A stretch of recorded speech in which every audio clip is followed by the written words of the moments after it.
Welcome back to the ABC General Hospital Spoilers channel. Today we're diving deep into the explosive drama unfolding in Port Charles on Thursday, August 28th, where tensions boil over with captive secrets, family feuds, and vows of revenge that could shake the entire town. Let's start with the shocking predicament of Ric Lansing, who's found himself in a bin literally, bound and gagged in a dingy basement.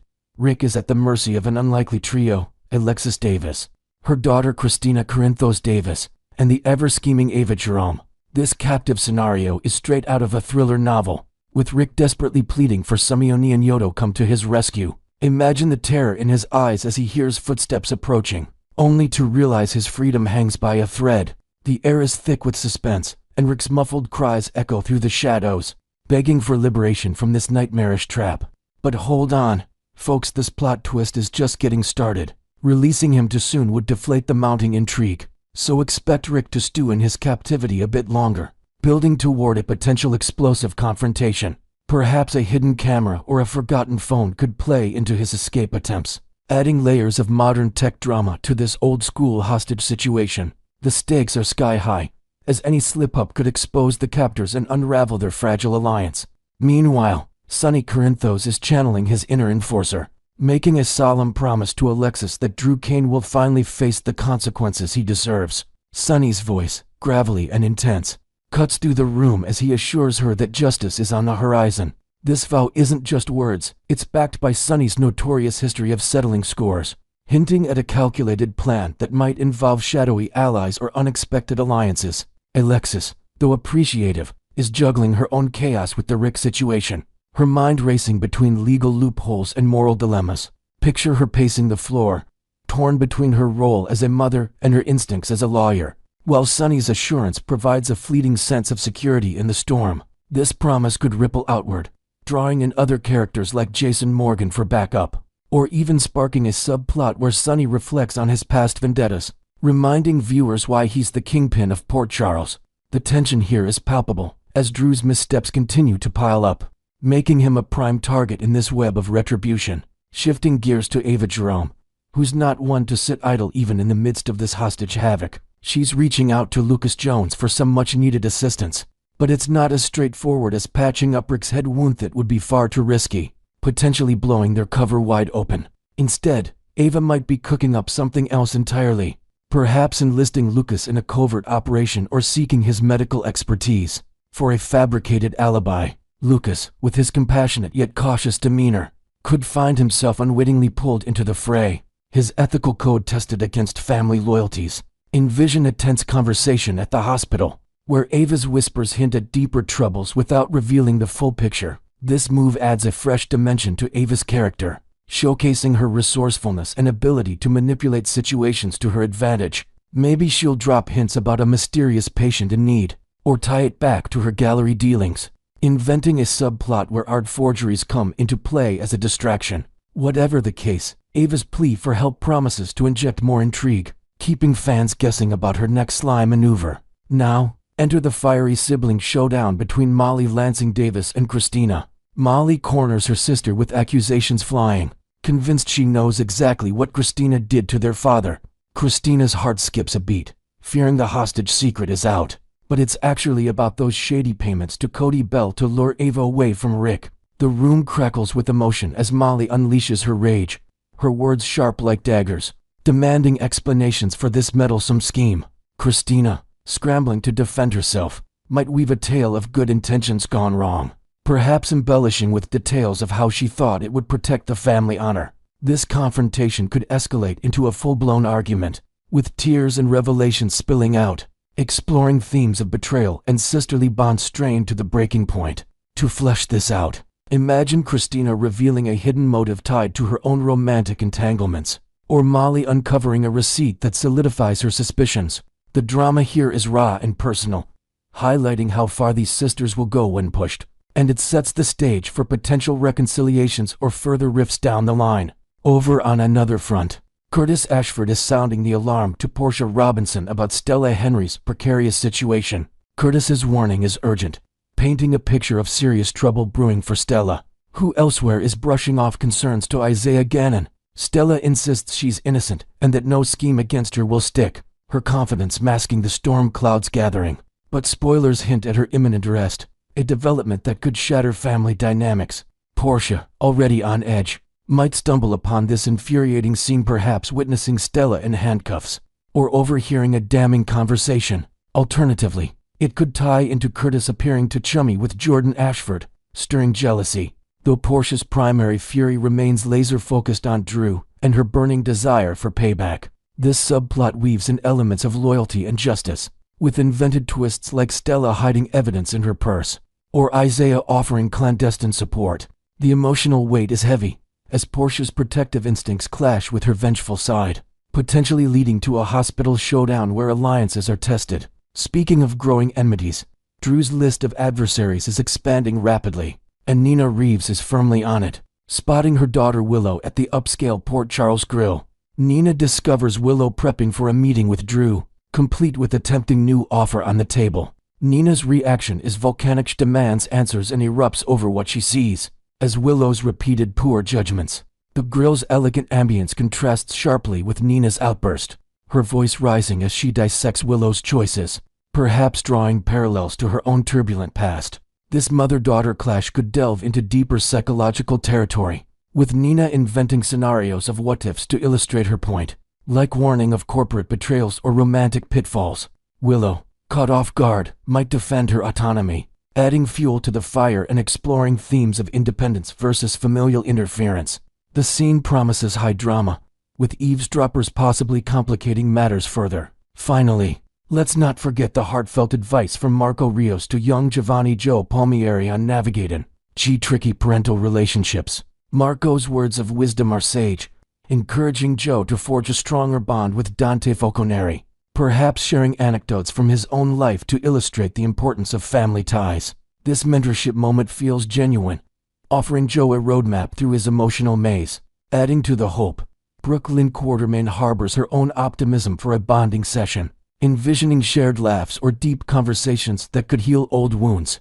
Invent a subplot where Joe discovers a family heirloom that sparks memories, or Marco suggests a joint activity like a fishing trip to build rapport. This lighter thread provides a counterbalance to the heavier plots, reminding viewers that amid the chaos, there's room for growth and connection in Port Charles.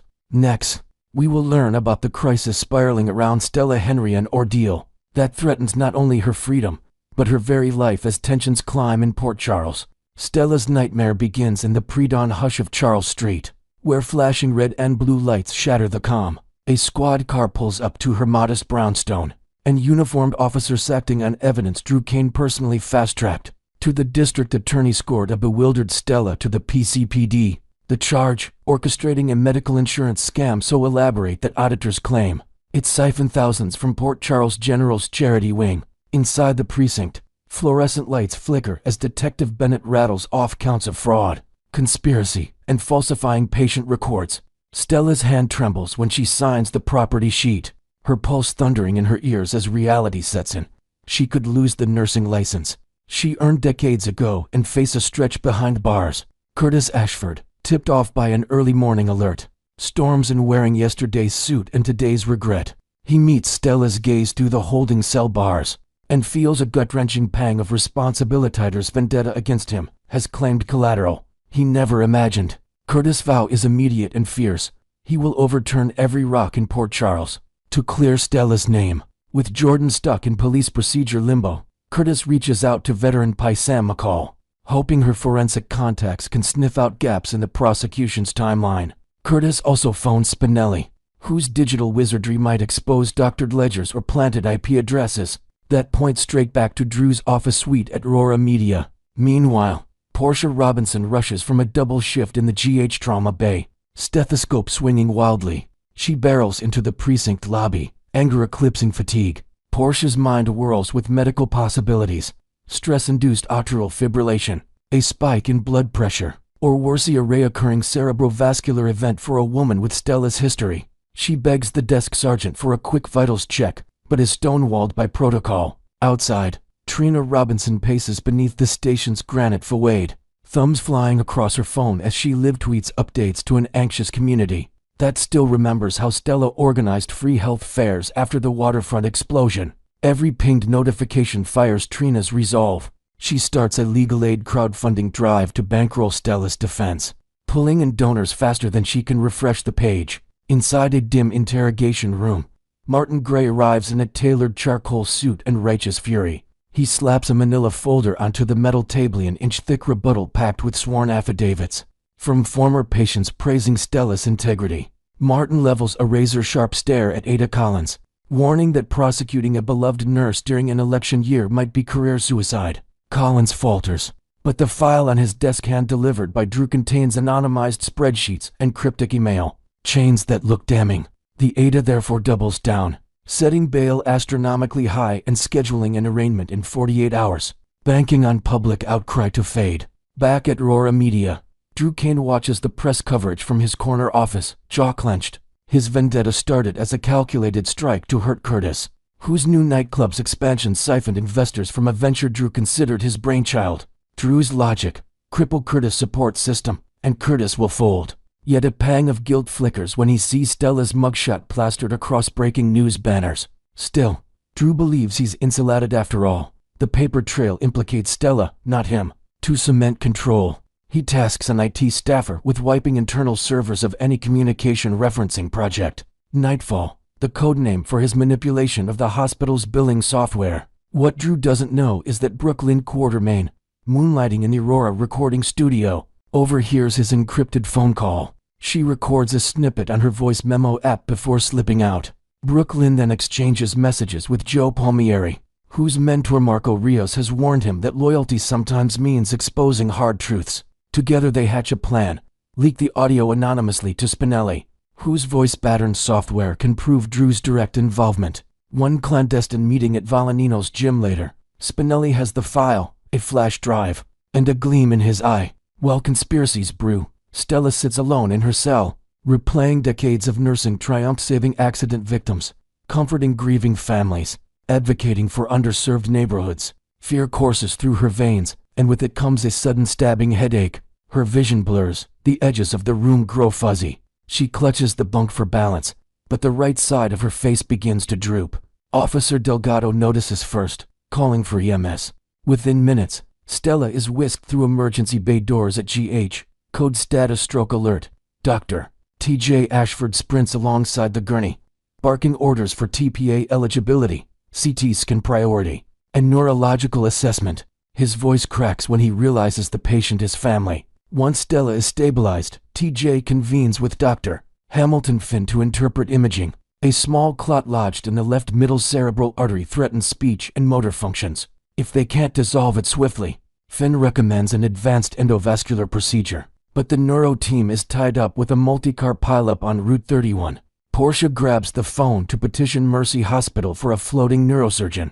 Curtis, pacing outside the ICU, battles twin storms of guilt and fury. He vows Drew will answer for every second Stella spends in jeopardy, even if it means crossing legal lines himself. News of the stroke reaches Kai Taylor abroad on medical mission duty. Kai immediately charters a red-eye back to Port Charles, determined to sit vigil at Stella's bedside. He also texts an old friend at the Justice Department, hinting that Drew's campaign of intimidation might violate federal RICO statutes. If DOJ eyes widen, Drew could face charges far steeper than fraud. Amid the whirlwind, Mayor Laura Collins calls an emergency press briefing. She praises Stella's longtime civic contributions and announces a task force to audit all medical billing procedures citywide, framing the investigation as a systemic safeguard rather than a witch hunt. Reporters pepper her with questions. Was Stella framed? Did corporate interests manipulate evidence? Laura's measured responses by time, but also place Drew squarely in the media's crosshairs. By week's end, courtroom tension peaks. The arraignment gallery brims with supporters wearing Stand with Stella ribbons. Martin, flanked by Curtis and Portia, introduces new exculpatory data mined by Spinella Matata anomalies, IP addresses routing back to Aurora, and Brooklyn's clandestine recording. The judge, eyebrow arched, orders an immediate evidentiary hearing and lowers bail to a symbolic $1. Gasps echo as Drew enters flanked by counsel, finding himself suddenly recast from whistleblower to prime suspect. Outside the courthouse, Sonny Corinthos watches events unfold from his black SUV. Though no fan of Curtis, Sonny loads underhanded attacks on family, He murmurs to Jason Morgan riding shotgun. Drew crossed a line. Time to remind him who polices Port Charles ethics. Jason nods, engine idling like a growling beast. Whether their brand of justice involves legal pressure or something grittier remains to be seen. In Stella's dim ICU room, monitors beep a steady rhythm. Trina reads aloud letters from neighborhood kids thanking Stella for flu shot clinics. Kai squeezes Stella's hand, telling her about distant rainforests and how every healing journey starts with hope. A tear slips down Stella's cheek, a promising sign of neurological response. Portia steps in with the updated CT. The clot is dissolving. Speech centers look viable. Relief mingles with determination. The war isn't won, but the first battle ends in hope, not heartbreak. Yet spoilers warn darker clouds hover. Drew, cornered, may strike a game, perhaps leveraging corporate espionage, perhaps courting alliance with Cyrus Renault, recently rumored to be brokering power plays from Pentonville. Curtis readies for that possibility, stashing a burner phone, lining up safehouse locations, and asking Sam to track offshore accounts linked to Drew's shell corporations. The lines between hero and vigilante blur as each player chooses a weapon, law, leverage, or loyalty. Port Charles stands at a crossroads where one man's vindictiveness nearly cost a matriarch her life. As Stella battles back, her community rallies, but the fallout from Drew's scheme threatens to scorch everyone. Next, we will learn about Cynthia Watros' candid confession that, for her first half-year as Nina Reeves, she woke up every morning convinced a pink slip might be waiting in her dressing room mailbox. Cynthia's jitters began the moment she stepped onto the Port Charles set 6 years ago. As the new face of Nina Reeves, a role originated by soap powerhouse Michelle Stafford, Watros, already an Emmy winner from her guiding light days as Annie Dutton, new daytime audiences have long memories. She memorized backstory folders, binge-watched Stafford's greatest hits, and even practiced Nina's signature eyebrow arch in front of the mirror. Yet the fear of being the recast who didn't land gnawed at her during every rehearsal. Colleagues recall her pacing the hallway outside stage 4, earbuds in, running dialogue at 6 a.m. While most of the lot was still dark, crew members whispered that she kept a copy of her contract folded in her purse, reading the fine print on renewal clauses during coffee breaks. The pressure intensified because Watros joined General Hospital during a storyline tornado. Nina was juggling a broken engagement to Valentine Casadini, the bombshell that daughter Sasha Gilmore was an imposter, and a brewing feud with Willow Tate over custody of baby Wiley. In the actress's words, it felt like jumping onto a speeding freight train after the conductor had already pulled the whistle. Early fan reaction online mirrored her anxiety. Message boards compared every inflection to Stafford's, and hashtags like Not Menina trended for weeks. Watros later admitted the comments sent her into a nightly spiral of script rewrites and voice memo rehearsals. Her turning point arrived during the infamous wedding day meltdown, when Nina discovered Valentin's con and bolted from the chapel. Watros chose to sprint barefoot down the studio aisle, improvising a visceral sob rather than the scripted gasp. "I told myself, if I'm getting fired, I'll do it swinging for the fences," she revealed in a backstage podcast. The risk paid off. Producers loved the rawness, viewers flooded social media with praise, and, in Watros' mind, the character finally fused with my DNA. She later joked that the soles of her feet paid the price. But her self-doubt evaporated in that single, cathartic take. With confidence restored, Watros began adding personal flourishes to Nina's subtle vocal cracks when talking about lost daughter now, a protective hand over her locket whenever Willow entered a scene, and an almost imperceptible shiver whenever Sonny's name surfaced. Writers noticed and leaned in, expanding Nina's emotional palette from schemer to wounded survivor. Off camera, Watros mentored incoming castmates, sharing tips on long-form character building and the art of mastering same-day rewrite sproving. She'd moved from insecure newbie to resident veteran. Still, the specter of job loss never vanished completely. Watros confided that daytime television is a game of constant auditions in front of millions. Citing colleagues whose contracts weren't renewed after decades, she instituted a personal ritual. Every Friday she handwrites a gratitude list, co-star camaraderie, fan letters. Even the studio's temperamental espresso machinetto remind herself that stability in soaps is rare and must be savored. This mindset, she says, keeps her performances hungry and her portrayal of Nina unpredictably fresh. Fans have noticed. Polls on soap blogs now rate her version of Nina among the show's most layered characters. Industry insiders whisper, that Watros is a shoo-in for another Daytime Emmy nomination, especially after carrying the weighty storyline, in which Nina must choose between testifying against Sonny or protecting her secret marriage. Casting directors from primetime dramas reportedly sent feelers, but Watros assures interviewer after interviewer that she's exactly where she wants to be on a set, where everybody knows the name of my dog and I can explore a character for years, not episodes. What about the chip she once carried on her shoulder as a recast?